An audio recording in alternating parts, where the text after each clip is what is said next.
Hello and welcome to another Modeling on the Fly video where we once again tackle the AT-AT Walker from Star Wars. Now, in the last video I was playing around with this guy, it's kind of starting to come along. You can tell what it is, and that's always very cool. There's an interesting thing going on here with the smoothing groups that we could take a look at. Let's see here, if Max will let me select this. Let's hit 4 real quick. And I want to hit F4 and just take a look at wireframes. I just have a hard time really looking at polygons if I can't see wireframes. And let's see, let's just grab all these guys. And we'll come down here to our smoothing groups. Now, how many different groups do we have here? Let's just make that one group only. That should solve that problem. Now, what do you think? Do you think if we really played with that select by angle feature that we could get what it is we're looking for here? Oh, it looks like we have symmetry going on too. And you know what? We don't need symmetry. So let's just convert this all to an editable poly and move on with the rest of our evening. So let's see. Let's hit 4. And I just want to try. I love select by angle, but you really kind of have to finesse it sometimes. So this should be a fairly shallow angle. Let's try something like 20 degrees. Oh, look at that. How remarkable. And it looks like we selected through a little bit too, you see over there. But that shouldn't make any difference, not for playing with smoothing groups.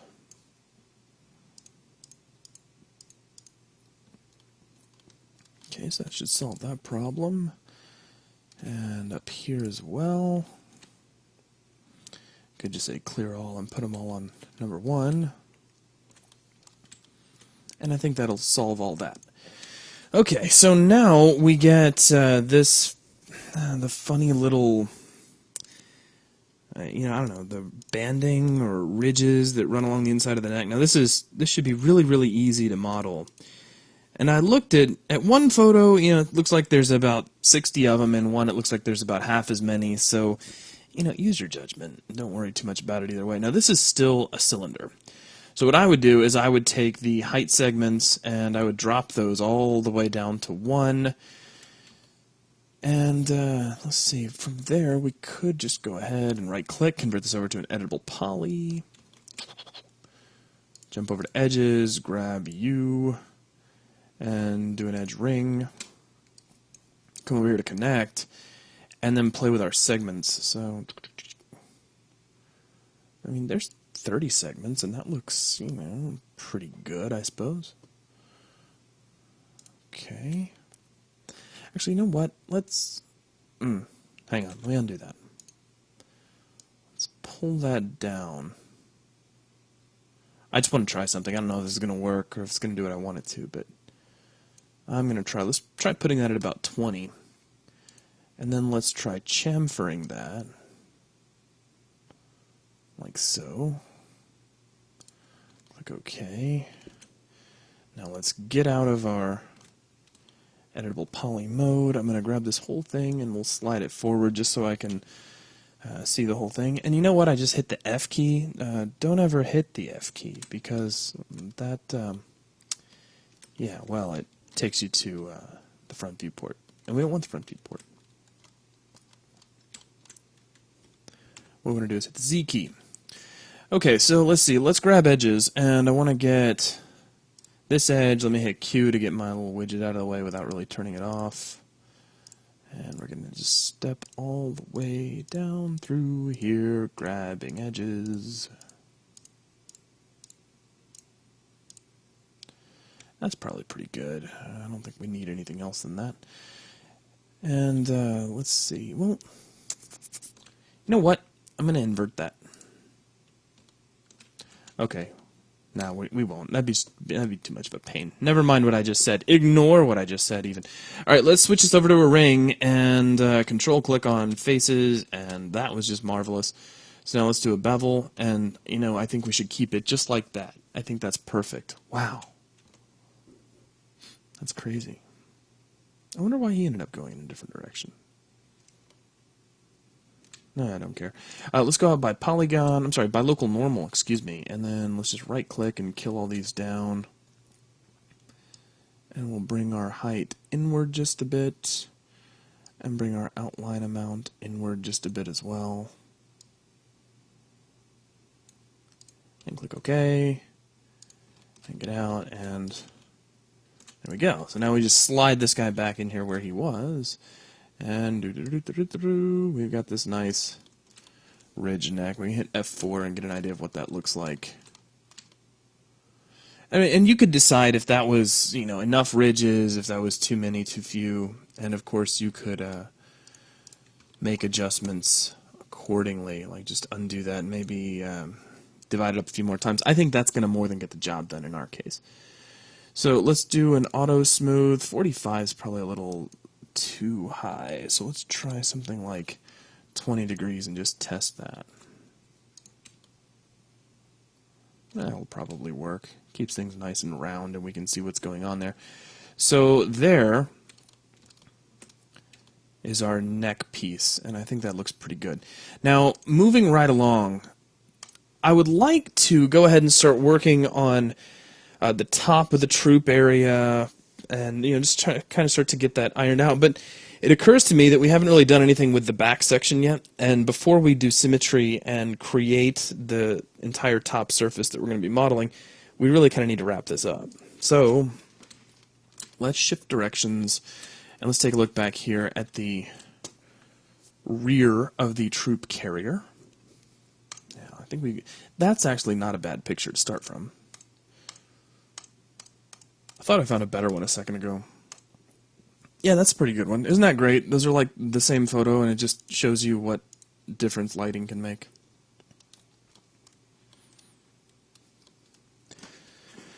Okay, so let's see here. If I wanted to just start off, let's jump over here to the side view, and let's see, let's hit F3, and grab my layers menu. If I bring my image planes up, and I'm more curious than anything else, what happens if we just kind of take a look through here? Do we get any indication of where that plate is? We get a little bit. You can kind of sort of see it there. And it pretty much coincides with what you see in the picture. So it looks like we can still get away with using that as a guide without getting ourselves into too much trouble if we do it. So let's try that. Let's grab this piece here.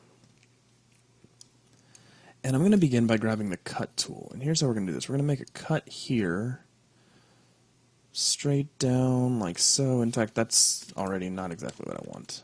And don't hit Control-Alt-Z because you've been using Photoshop all day. That's bad. So this is great when you use so many different applications that you just can't keep track of what hotkey goes where. That's when you know you've done it.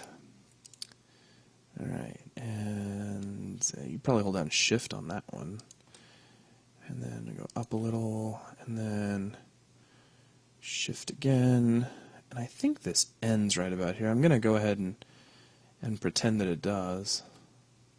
Try to parallel that edge on the far end. And as soon as I'm satisfied with that, we're going to take a look at our picture again. Yeah, it looks like it ends pretty much right where I thought it did. Okay, groovy. Now let's get back over here to perspective. Let's shade everything back up. Wow, that transparency looks so much better than it used to way back in the day. Just kind of makes me happy. All right, let's hit F4 so we can kind of see this new sort of panel thing that we've created. And if I was going to do this, I would probably grab polygons, get this guy here. And I don't really want to make an extrusion because in the end I would like this to be a separate piece entirely. But I want that extrusion kind of motion. So let's just make an extrusion for now. And that's a little thick for me. I'll go by local normal. Wow, that's crazy. Do I have more than one face select? Oh, it probably just doesn't like it because of that shape there. Yeah, it really doesn't like that shape. That's okay. We're just trying to get something to get started anyway. So get something that's about the thickness that you want, click OK, and then we could just hold down Shift and nudge this a little bit. We'll clone this to an object, and I won't worry about naming it because all of our names are pretty much crazy right now anyways. Now I'm just going to nuke faces like crazy. Just nuking like mad. Kablam.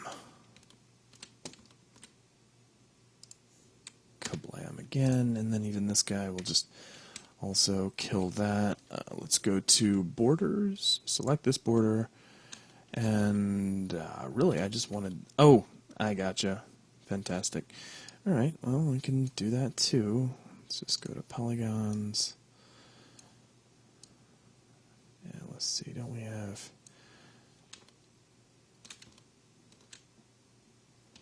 there's all sorts of different ways we could do this. We'll just pull out a random sheet, switch over to vertices, and let me just grab target weld. You go up there. You go down. Erg. You. We actually lost him, didn't we? Alright. Let's right click, snap to pivots. And actually, let's see, snap to vertices. That'll be great. And we'll turn off grid points. Now, also, we need to go to Customize, Preferences, Gizmos, Move in Screen Space, because I like that guy.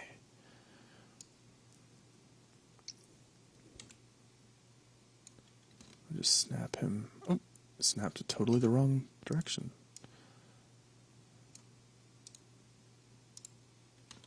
It must think we're trying to move. Ah, gotcha. Options, use axis constraints, use axis center as start snap point. We don't need axis constraints right now. You know that feature wasn't there way back in the day? That's when I officially decided that I didn't like snaps in Max, and it took me a long time to come to grips with the fact that they had changed anything and be willing to accept them again. There was counseling. It was rough. Okay, so that's all looking good. We now have this separate plate, which is kind of doing some cool stuff. Now I'm going to take this plate and let's drop on the shell modifier. And we don't want to do an outer amount at all. We're going to do an inner amount, and we'll just push this in, I guess probably about like so.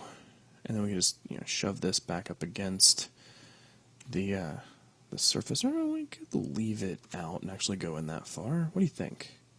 Let me take a look real quick. How far out did we go here? Because we want to keep it fairly similar. Yeah, it might work. Let's get out of here. Let's grab the move tool and we could just slide this in a little. Yeah, that's not too bad. Now I'm going to do something a little strange here. We're going to select this guy if Max will be kind about selections. I love Max's selections. And let's hit 4. Let's grab 4. Oh, yeah, okay. We'll convert this over to an editable poly. Now we'll hit 4. We get our polygons here. Let's extrude this. And it doesn't really matter the direction. I just want this to stay planar up here. The rest is pretty much irrelevant. And we're not going to have much of an extrusion height. Just enough to kind of get us started. And the reason we're doing that is so that we get some sort of protrusion out the top, like so.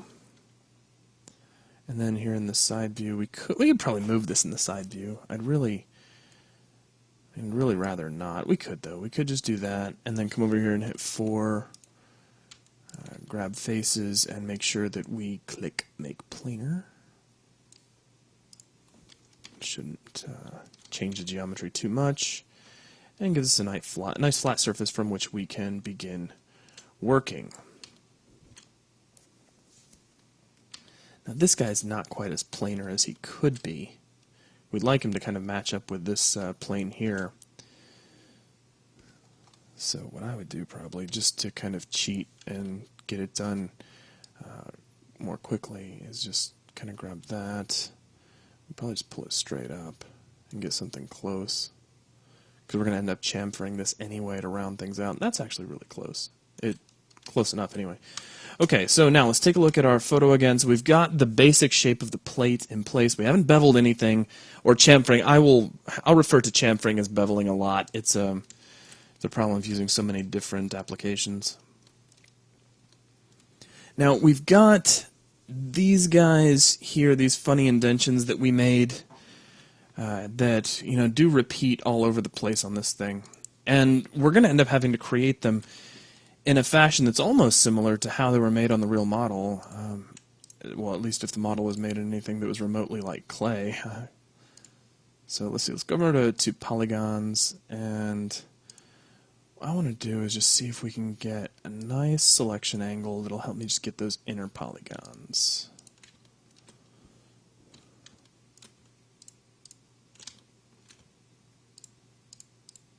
It's not too bad.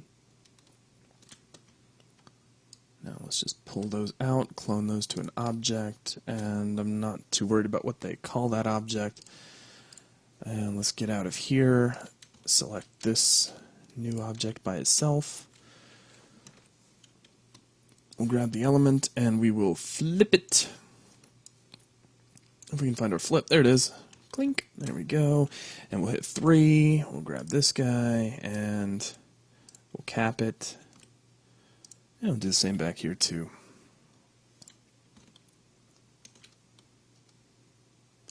Now I'm going to hit 4. Let's grab this guy by himself. And we'll just kind of stretch this out just a little bit. So it's got the same basic shape, maybe just a little bit different, but not significantly. Now let's jump over here to our side view. Let's shade everything down a little. Do we even get to see where these are in this? The answer is no, not really. So we're going to have to kind of make it up. There's one up here and then 3 more kind of across the way. We could just assume that they're all pretty much level, you know, just moving straight back in what is the x-axis in this particular case. So now it looks, as I make a user view there, like our pivot point is a little bit, well, it's a little bit in space. So let's fix that real quick. Effect pivot only, center to object, switch that off. And everybody's happy. Alright, we could probably assume that this is one of those guys. This funny little dark spot on the image plane. We could probably assume that. And then, if we take a look at our picture, we could just, you know, drag back. You could kind of line it up on the inside of this angle here. Say that it kind of hits the first one, and there's one shortly after that. So let's just do that. So we'll shift drag and line one up at about here, and that's fine. Shift drag another, and that's okay. And then it looks like we have one more back here toward the back, so we'll just shift drag that and click OK. Okay, so awesome. Let's come in here, and I'm going to just try a quick attach. All right, and again with the user view, nice work. Let's shade everything up. Slide these back. Now, we got to be a little bit careful with how we do this. So let's just hit 5 so we can switch over to elements. And push this guy in about as far as he'll go.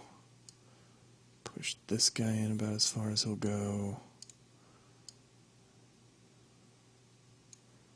There's literally like we're going to be making indentions in clay. And shove that in. Okay, great. Now let's grab this piece and let's just try this out. This should work. We'll go over to Compound Objects, Pro Boolean, Start Picking, and click this guy, and there we go. So it looks like that chops that right out, and I'm sure we have some cleanup to do after something like that. So let's right-click, convert back over to an editable poly, which does some weird stuff. Nothing that I think is too crazy. We don't have any more of those to make, though, fortunately. We just have these funny things that we can duplicate because we've already made several of those. So no worries there. Let's go to a side view, and let me grab the cut tool. There's no reason you couldn't use the slice plane, but to me the slice plane requires a lot more work than this guy. Oh, look at that. That's nice. It really, really, really doesn't like it when we do that. Okay, so let's fly in here, get a little closer, and we'll just try tricking it. That's awesome.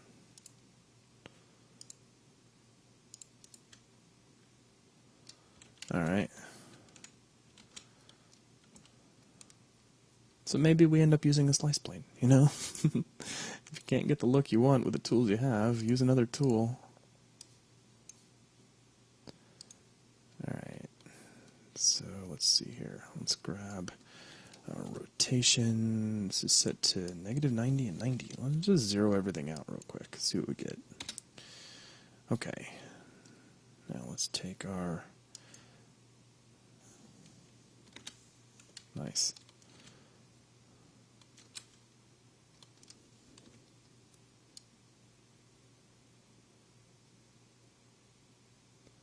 Alright, well let's just pull it out to a spot which doesn't give us crazy amounts of grief. Do we have any... Is there any way this is going to get in the way? Possibly right there.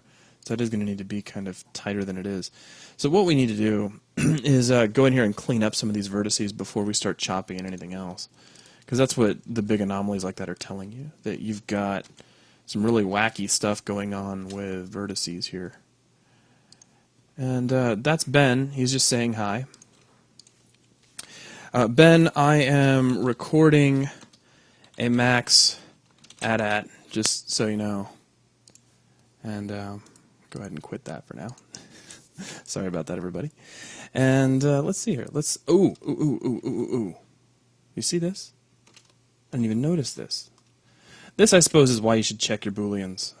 Let's start stepping back through our undos. Okay, gotcha. It looks like when we just did that split. So before we even add that cut, we need to come in here and just check our vertices. So I'm going to just start off at vertex level. And it looks like we have the wrong object selected. Thank you. Come to vertex. Let's grab you.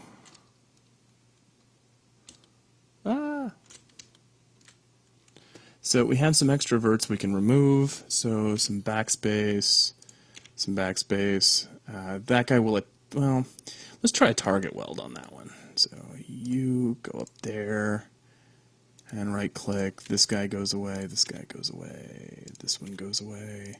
They get really tight and really close together, but you know, the verts that stay together. I keep hitting F. Would somebody please come over here? Anybody will do. And just smack my hand every time I hit the F key. This is an open call to anybody watching this video. You can come out to the 3D Buzz Cave, and anytime you see me using 3ds Max, so I reach for the F key, I'm going to give you a wooden ruler, and you're just going to smack the daylight out of the back of my hand. Just whap! Just so you know. Goodness gracious. It's great, though. If you don't already use several different 3D applications, you should definitely try. It can be a lot of fun. And not just because you can't remember where anything goes. There's a lot of other reasons, too, why it's very fun. Okay, that looks pretty good. You can always do your funny chamfering test to see. And I'll just try to do this one. What happens if we do a loop? It doesn't loop, but sometimes they don't, so... Now, the reason I didn't just go with it right then was because it probably had a whole bunch of other edges chamfered, and I just don't want to risk anything. Like, you know, random instability because you had too much stuff selected when you tried to do a modeling operation. You've been there. Okay, so that looks pretty clean. We can cancel that. We don't want to do the chamfer right now, but that does tell us that everything is doing as it should do. Okay, zooming in and taking care of our next set of stuff. We start to zoom out a little, and time to start killing out vertices yet again. So backspace, backspace, backspace. You're like the vertex sniper. I mean, isn't it cool? You got like your little crosshair, and it's just like, I have the target. Take the shot. It's fun, you know? I don't know, I have to play little games like that with myself, otherwise the tedium of playing 3D Connect the Dots kind of gets to you after a while. Alright, how we doing here? It looks like that needs to go, and this needs to go. Excellent. And that all looks good, and I mean that's connected to some weird stuff, but we'll deal with that later. Right now I'm just worried about getting rid of all of these extra vertices, because extra vertices are bad. Alright, blam, blam, blam, blam. Ooh, that's... I'm going to get in and really kind of see this one. I think that's the bad guy. Like that scene on Invader Zim. There's the guy who disagrees with the tallest for whatever reason. They're like, get him and throw him out the airlock. And they throw the wrong dude out. And he goes, well, that was the wrong guy, but I think everyone gets the point. Sorry, I'm amusing myself. That's what happens. All right, boom, and one more. Blam. Okay, good. Excellent. Now, next. Last one. You know, it almost never fails. Anytime anybody ever says the phrase, last one, especially if they mean it, you know, in that sort of sense, I always hear John Connor in Terminator 2 when they're in the police car trying to get away from the T-1000 and he was reloading the guns for everybody in the back of the car. He was, last one! Okay, sorry. I hope you guys don't mind it if I ramble. I mean, I'm going to do it anyway, whether it annoys you or not. I can't help it. Okay, wait a minute. I just used the cut tool. Anybody want to try to tell me why I did that? Kablam! Excellent. All right. Now, back to vertex sniping.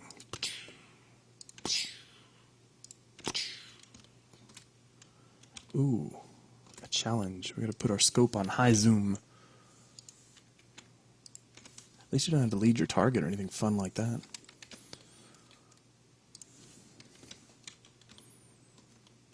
All right, sweet. Okay, so we've got everything, or at least I think it should be everything ironed out. We should probably do a quick check and see if anyone explodes on the old chamfer test.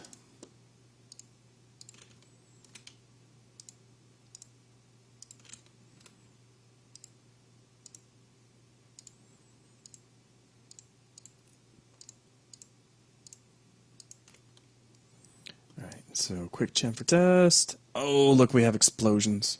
Actually, no, those are going along edges. So those will probably be generally okay, though I should kind of give those a second glance.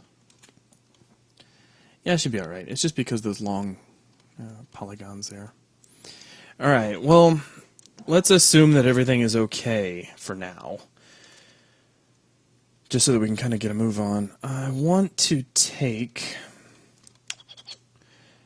I guess we could do it with this one that's already kind of connected. It shouldn't make any difference. I want to grab vertices. Let's grab the cut tool. Tink. And I want to cut it to the same vertex on the opposite side. I think that's the same vertex. Looks good.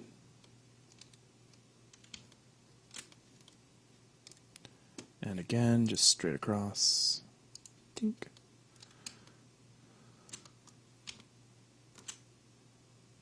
And once again, tink.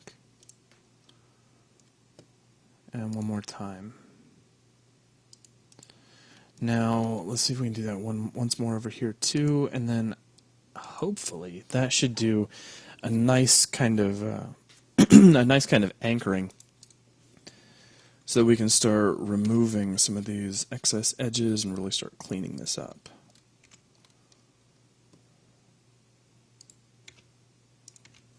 Jump over here to vertices, grab this little extra vert, and kill it. Okay, groovy. Now, with that done, you would think that we could grab, say, the cut tool, jump into vertex mode, and make some sort of marvelous cut straight across without blowing anything up, and then another marvelous cut that goes all the way back. You'd think we could do that. And it looks like we can. It looks like nothing went awry, which is awesome. So now let's go ahead and just section off each one of these little holes so that we can anchor them down just like we did before.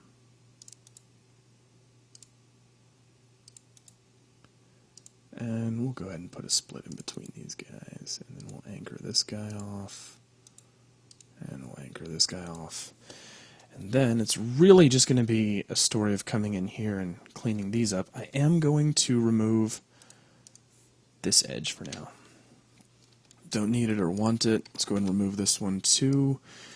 Jump back into vertices, though we could do this in edge just as easily. And let's just do a quick anchoring. Ooh, ooh, ooh. I'm going to kill him first. Now, blam. split that guy out to here. It looks like I missed that. Did you see that?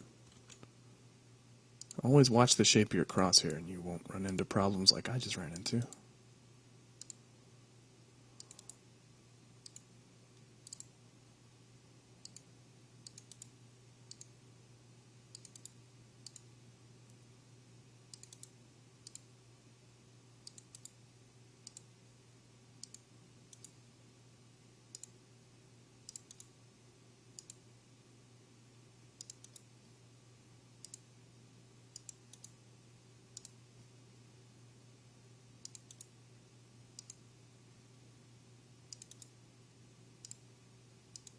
Alright, there we go. So there's one anchored. Let's come over to the next one.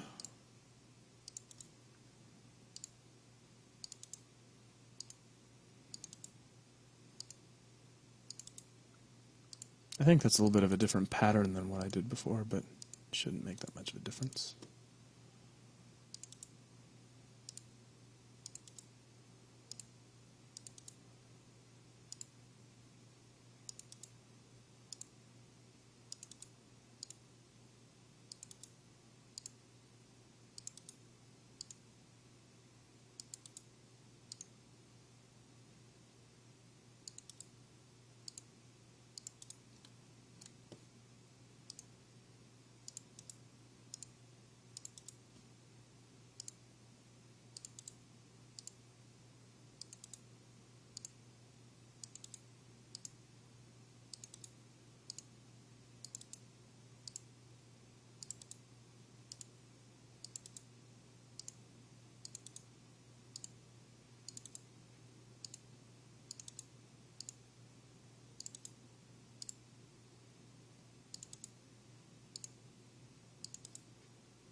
Okay, something weird just happened there when I tried to cut.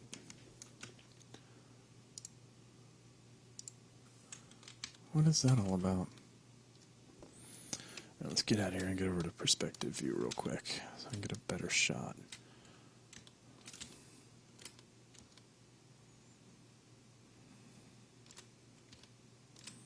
Do I have any excess vertices there that I should know about?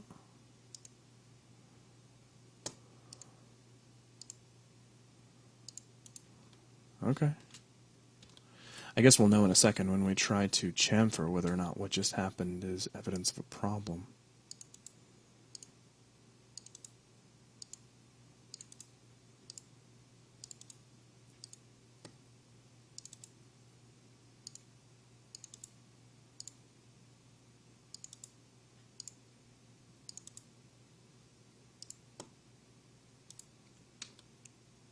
Looks like I missed one down there.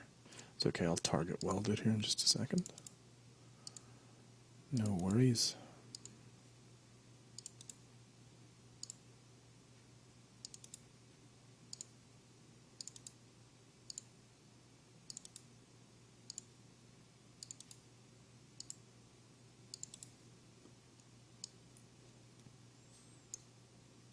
Okay, and we'll do a quick target weld here to here, and I think that solves that. Okay, now everybody should be anchored. Let's grab this edge and just see about a loop. It looks like it loops just fine. So I guess we should go ahead and just try a chamfer. Yeah, it looks good.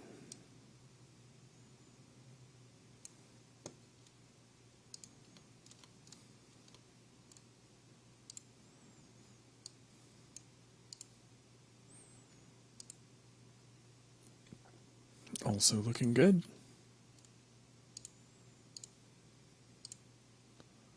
As well. And last one hopefully will be just as good. Nice. Okay, so now we could hit F4 and just have a quick look at our work. And we've got our plate started, and we've got the initial holes in it, just like what we see in the actual model. And we're at about 35 minutes, so I'm going to go ahead and call it here. I would like to thank all of our 3D Buzz members, especially our member sponsors, who make training like this possible for everybody, so make sure you thank them. I also do want to remind you that if you'd like to become a member sponsor, we are currently streaming a large selection of our available purchase library to member sponsors. So if you want to go check that out, you can jump over to 3dbuzz.com, take a look at the front page, and a lot of the products that you might have been thinking about buying, you can now stream for a member sponsorship. So thank you all very much, and I will see you on the next Modeling on the Fly. Take care.